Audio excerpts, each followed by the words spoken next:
Magandang umaga. Meron tayo na-discover na itong testigo na nakuha ni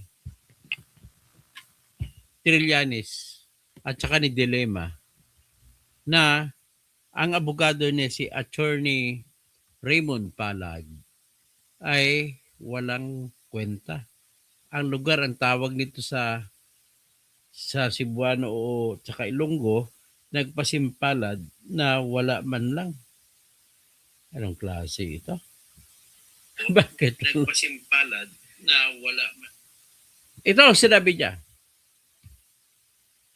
Tuwang-tuwa si Dilema. Tuwang-tuwa si makaganti na siya kay Duterte. Tuwang-tuwa din si Trillanes. Makaganti rin siya kay Duterte dahil hindi si Trillanes galit kay Duterte sapagkat hindi siya kinuha na Vice President ni Duterte noong 2016 na tumakbo si Duterte pagka-president. Si Dilema naman, which naniniwala naman ako, biktima talaga si Dilema rito. At kulang ang ebidensya laban sa kanya, pinakulong siya. Pero ang kanya naman ay galit niya sa Duterte dahil nakulong siya.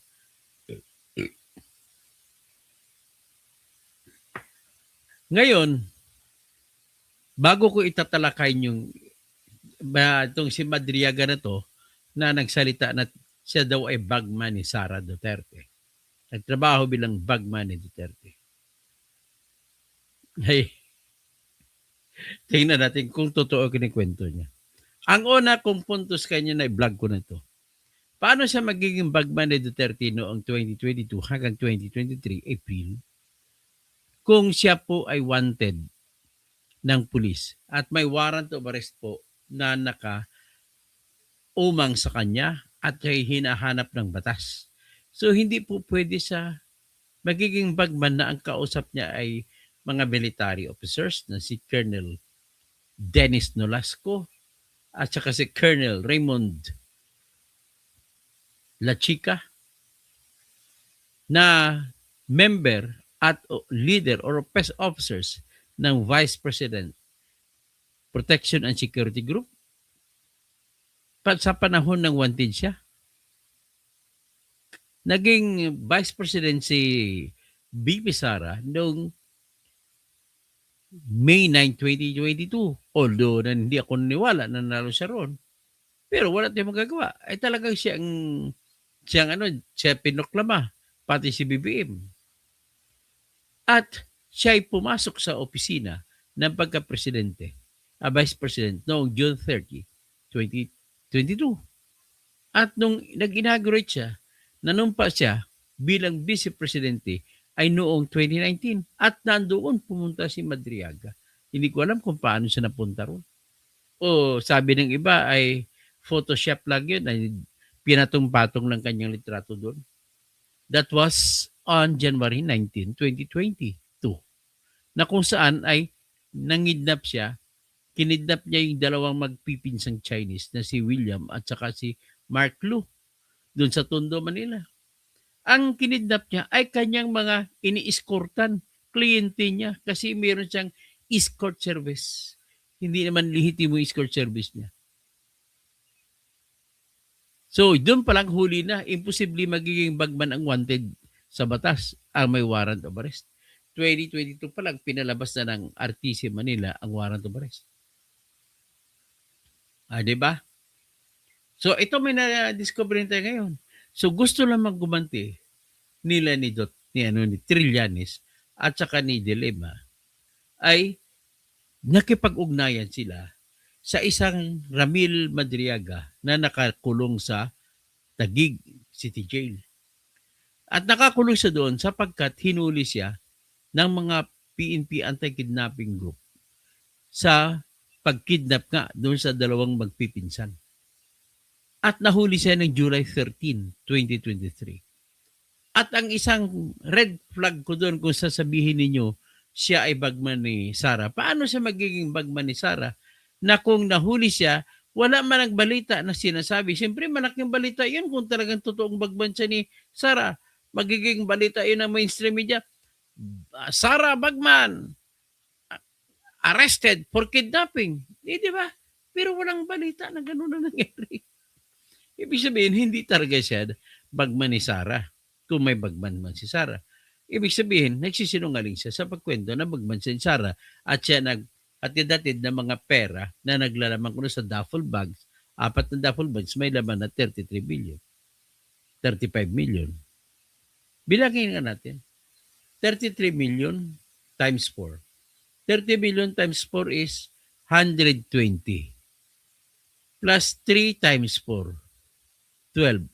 120 plus 12. 132 million. Sobra pa sa 125 million. Nako. Tapos ang iba, isang duffel bag, sinabi mo, 35 million. Eh di sobra na sa 125 million ng confidential fund na binigay sa kanya ni BBM. O ito, another red flag naman yan. Sabi mo, 4 na duffel bag ang pinatrabaho sa'yo at ang bawat duffel bag ay may laman na 33 million hanggang 35 million. Sabihin na lang natin na 33 million. Ang 4 na sako na 33 million, itotal mo. 33 plus 33 equals 66. 66 plus 33 equals to 99.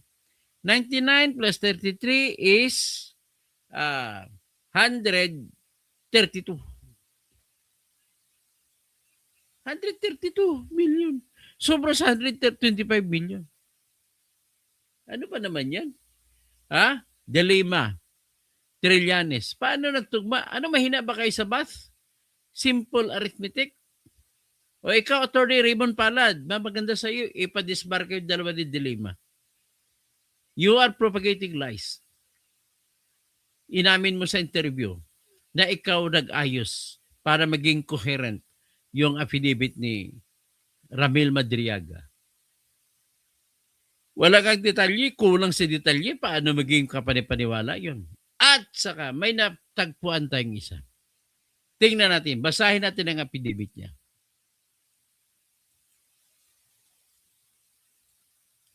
Ito pong affidavit ni Ramil Madriaga. Kala ko nga si Ramil Puentes eh. O yan. Ramil Madriaga. Ramil Lagunoy Madriaga. Yan pong affidavit niya. Educational background. Number 1, I took up the College of Law from 1991 to 1995 at San Sebastian College, Manila. Hoy, Attorney Palad, maghanap ka nga ng editor para tama naman ang grammar mo. I took up the College of Law. Paano mo sabihin na kinuha mo yung College of Law? Dapat, ang sentence mo rito, I took up the course Bachelor of Laws from the College of Law of San Sebastian College, Manila. From 1991 to 1995. Dapat karoon ng tamang grammar mo, Attorney Raymond Palad. Kakahiya ka naman, Attorney Palad. Pinapahiya mo lahat ng abogado sa ginagawang produktong ito. Pinagmamayabang mo pa sa interview na ikaw gumawa, ikaw nag-ayos.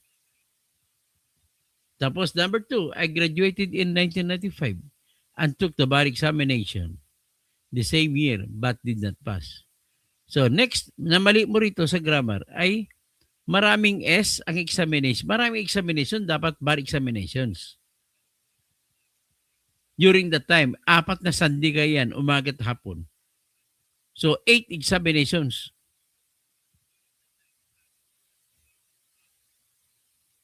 Tapos mali pang syntax mo. Ang present, ang yung subject as I. Ako. I graduated in 1995. Dapat tutugan mo, and I took.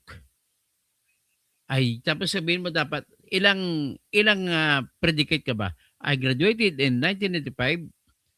So, ang predicate mo sunod, graduated. In 1995, object mo. Tapos, meron ka na naman panibagong predicate, took. Ang object mo, the bar examination.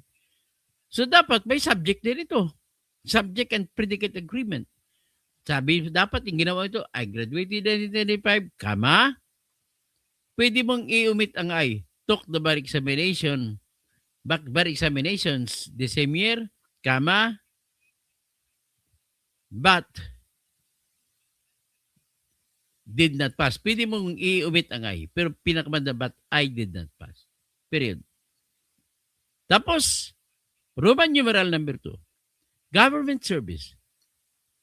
Sinabi rito ni Ramil, from 1993 to 2021, I worked in the following government offices. 1993 to 1995. Economic Intelligence and Investigation Bureau. Pwede. Siya naman sabi kung totoo yan eh. Sabihin natin pwede. Letter B. I work at National Security Council and the Intelligence Service of the Armed Forces of the Philippines from 2001 up to 2015. Ito yung hindi pwede. Bakit hindi pwede? Sapagkat po, 2001 ay nasa loob ka pa ng bilibid. Nakakulong ka, nasintensyan ka ng RTC noong 1997. Nag-apila ka, na-acquit ka ng Supreme Court April 2003. So, 2003 ka palang pwede March 2003 ka palang pwede lumabas at magtrabaho. Oh, ito po ang problema ko. Ito yung decision ng Supreme Court. Ang decision ng Supreme Court, hindi ka makalabas sa bilibid kung wala kang decision sa Supreme Court na nagsasabi absuelto ka. Sinintensyan ka ng kamatayan sa kidnapping. Kidnapping din ang kaso mo. Tapos, ito ngayon. Ito yung decision. People of the Philippines versus James Patano A. Marcaida, Ramil Madriaga E. Lagunoy, and Rosendo Madriaga E. Banaag. For automatic review is the decision dated April 30, 1997, rendered by the Regional Trial Court of Pasig City, Branch 262 in criminal case number 110089-H, convicting appellants James Patano, Ramil Madriaga, and Rosendo Madriaga of the crime of kidnapping for ransom and imposing upon them the supreme penalty of death. The amended information dated May 18, 1996, charged appellants James Patano, Ramil Madriaga, and Rosendo Madriaga, as well as Oswaldo Banaag, Manolo Babak, Alan Duarte, and Josido, the crime of kidnapping for ransom committed as follows.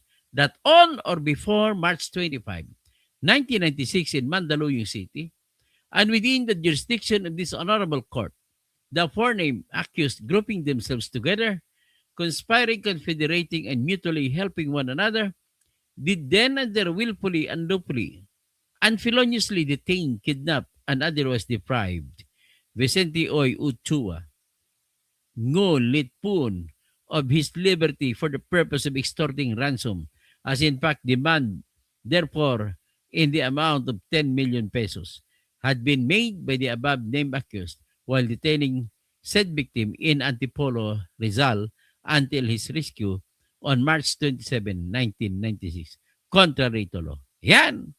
Tapos, pinawalang sala siya dito dahil hindi naniwala ang Supreme Court sa mga testimonya. At pinawalang sala siya noong March 14, 2003. Pero hindi pa sa lumabas yan. Kasi may araw pa na pagitan pagpadala sa kanya kung kailan natanggap ng abogado niya at siya, yung decision, saka siya pwede manghingi na ipalayain siya. Kaya ito, pinalaya siya. Wherefore, the decision of the Regional Trial Court of Pasig City, Branch 262 in criminal case number 110089-H, convicting appellants James Patano y Mercada, Ramil Madriaga y Laguna, and Rosendo Madriaga is reversed and set aside, and another is hereby rendered acquitting them of the crime of kidnapping for ransom as charged for failure of the prosecution to prove their guilt beyond reasonable doubt. So, yan. Yan ang pruweba na nakailabas ka lang, nagdesisyon ay March 14, 2003, sa oblo ka pa. Nasa loob ka pa ng kulungan. Kaya hindi ka pwede magsabi na nagtrabaho ka sa National Security Council. Ma'am Pyra, napaka-sinungaling man itong testigo nyo. Maghanap kayo ng bagong testigo, hindi ito. Mali ito, mapahaba kayo dito. Matatanggalan ng lisensya dito si Attorney Raymond Palad. Si Lila de Lima, matatanggalan ng lisensya dito. Pag in-insist niya ito. Nakakahiya to. Ano yan, Sabi niya sa paragraph number 3. Number 3 sa kanyang affidavit. From 1993 to 2021. Sabi 1993, paano naman yung nung nakulong siya 1997 hanggang 2003? Ba't hindi na nilagay? Nasa kulungan siya. Tapos, nagtrabaho daw siya noong 2001 sa National Security Council. Ano mangyari ito? Ay, nako. Ipapaliwanag. Hanapin nyo nga ito si Ramel. Bigyan natin ng chance magpaliwanag. Baka pwede naman magtrabaho bilang ahente ka ng National Security Council na nasa loob ka ng kulungan. Yun lamang ang ating chance na may bibigay sa kanya. But then, until this now, he is durog. Durog na durog. As in, durog na durog siya.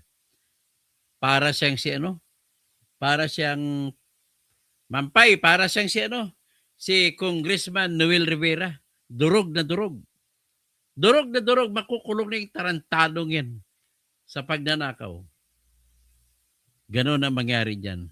Dapat yung mga naghahanap ng mga testigo, maingat naman dapat sana kayo. Ay, ito, so, Dr. Edgar Nacion, Dr. Toto, good morning po. So, mine, January 7-8, Sara, tumakbo ulit si Trillanes na senador. Lalaine, Toranuevo, salamat sa analysis, Dr. Toto. Bahar Anghila, masyadong hipokrita si Dilema na malinis at santa siya. Meron din siyang confidential funds noong nasa DOJ siya at immoral na babae, pero makapag-accuse kay Sara, akala mo walang putik ang kaluluwa. Back squatter, Marcos resign. Merry Christmas and Happy New Year. Si Ma'am Pyra, attorney, I know the whole story dahil binibisita namin sa Camp Bagong Diwa si Ramil Madriaga. Nag-umpisa yan sa land grabbing ni Harry Roque. Ibang usapin yung land grabbing pa eh. Ibang usapin yan. Pero yung magdadamay pa sa yung kay Sara, huwag na sa mag-imbento ng kwento na nasisira tuloy ang kredibilidad niya. Wala na tuloy maniwala sa kanyang kwento sa land grabbing. Ay, dapat nag-ingat siya. Ang gusto kasi ni Trillanes, yung kwento niyang away niya kay Harry Roque, idadamay niya pa si Risa diyan. Si Sara. Yan ang mali. Ay, ito si Roque, ang laki naniniwala ko dito na malaking kinita nito sa 100, almost 300 hectares ata yun. Yung sa Maribeles. So anyway, sabihin mo sa kanya, kung magkwento siya, pilitin niya lang, magkwento lang siya, doon lang siya sa mga bagay na alam niya. Huwag na siya magkwento nitong kay Sara. Imposible kasi mangyari. Unang-una, wanted siya from 2022 hanggang 2023. Paano siya magiging bagman ni Sara? May tao ba nagtatrabaho, bagman, tapos ang katrabaho mo, mga colonel, huhulihin ka? Pagtapos nagkwento ka, nagtrabaho ka sa National Security Council na nasa loob ka naman ng kulungan ng bilibid. Ay, sitahin mo nga ito yung testigo mo, Ma'am Pyra, masisira yung kaso nyo. Kung ang kaso niya patungkol sa lupa ni Roque, ibang usapin yan. Ipututok na lang doon kay Roque, huwag na siya mandamay ng iba. Ang problema sa kanya, kaawain si Roque, pati si Sara damay niya. Siyempre, pag tinanong si Roque at tinanong si Sara, sino kampiyan niya? Mas kampiyan niya si Roque. Kasi kilala niya, siya hindi. Hindi naman siya naging aid ni Sara. Yan ang katotohanan niya. Hanggang dyan na lang tayo. at magandang umaga po sa inyo.